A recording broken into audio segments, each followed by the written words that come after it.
एक बड़ी रंगीन टेपेस्ट्री की कल्पना करो। हर धागा एक अलग रंग का, जो साथ मिलकर कुछ बहुत सुंदर बनाता है।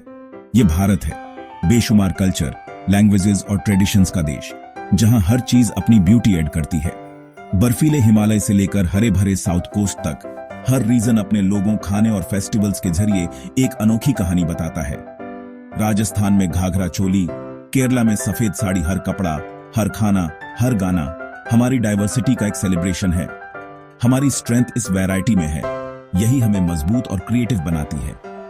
कई फूलों वाले बगीचे की तरह हमारे डिफरेंस हमारी हिफाजत करते हैं और हमें एनरिच करते हैं। भारत की यूनिटी एक जैसा होने में नहीं, बल्कि हम में से हर एक को यूनिक बनाने वाली चीजों का सम्मान करने और सेलिब्रेट करने में है। हम एक मोज़ेक हैं, एक साथ मजबूत, क्योंकि हम अलग हैं। यही भारत का जादू है। फिर भी हमारी डाइवर्सिटी कभी कभी हमें बांट सकती है।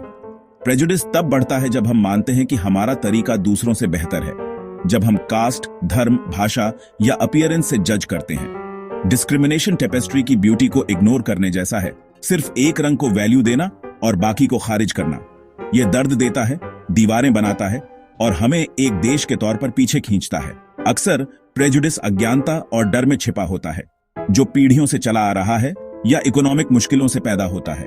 जेंडर बायस ने भी कई लोगों को अपॉर्चुनिटीज से वंचित किया है, खासकर लड़कियों और औरतों को। जब हम किसी को लिमिट करते हैं तो हम खुद को लिमिट करते हैं। असली स्ट्रेंथ तब आती है जब हर इंसान को बैकग्राउंड की परवाह किए बिना चमकने का मौका दिया जाता है। हिस्ट्री में बहादुर लोगों ने डिस्क्रिमिनेशन के खिलाफ लड़ाई लड़ी है।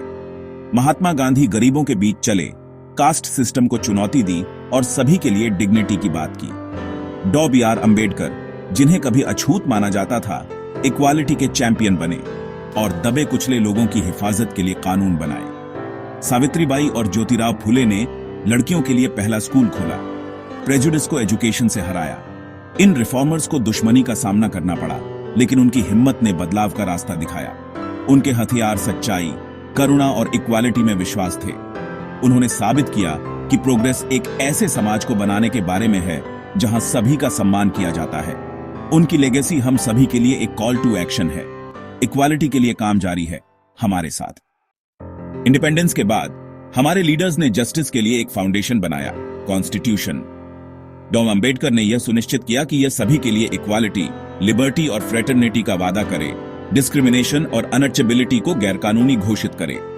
रिजर्वेशन जैसे कानून उन लोगों के लिए लेवल प्लेइंग फील्ड बनाने में मदद करते हैं जिन्हें हिस्ट्री ने पीछे धकेल दिया था। लेकिन सिर्फ कानून काफी नहीं है, एजुकेशन जरूरी है। स्कूल सभी बैकग्राउंड के बच्चों को एक साथ लाते हैं, सम्मान सिखाते हैं और प्रेजुडिस को खत्म करते हैं। एजुकेशन दिमाग खोलती है, बायस को चुनौती देती है और हमें सभी में इंसानियत देखने में मदद करती है। जब हम एक साथ सीखते और बढ़ते हैं तो हम एक ज्यादा इंक्लूसिव भारत बनाते हैं। फ्यूचर इस बात पर डिपेंड करता है कि हम क्या सिखाते हैं और हम क्या सीखते हैं। आज भारत को यूनाइट करने की रिस्पांसिबिलिटी आप पर है, यूथ पर। हमारे देश के कई कल्चर्स के बारे में जानें, डिफरेंस को सेलिब्रेट करें, उनसे डरे नहीं। प्रेजुडिस के बारे में खुलकर बात करें, एम्पैथी के साथ सुने और यूनिटी फैलाने के लिए सोशल मीडिया का यूज करें, न कि नफरत फैलाने के लिए। जब आप इनजस्टिस देखें तो स्टैंड अप करें। उन लोगों से दोस्ती करें जो लेफ्ट आउट महसूस करते हैं। एक दूसरे के फेस्टिवल्स को सेलिब्रेट करें, कहानियां शेयर करें और अंडरस्टैंडिंग के ब्रिज बनाएं। बदलाव दया और सम्मान के छोटे छोटे एक्ट्स से शुरू होता है। आप सिर्फ फ्यूचर नहीं हैं, आप प्रेजेंट हैं।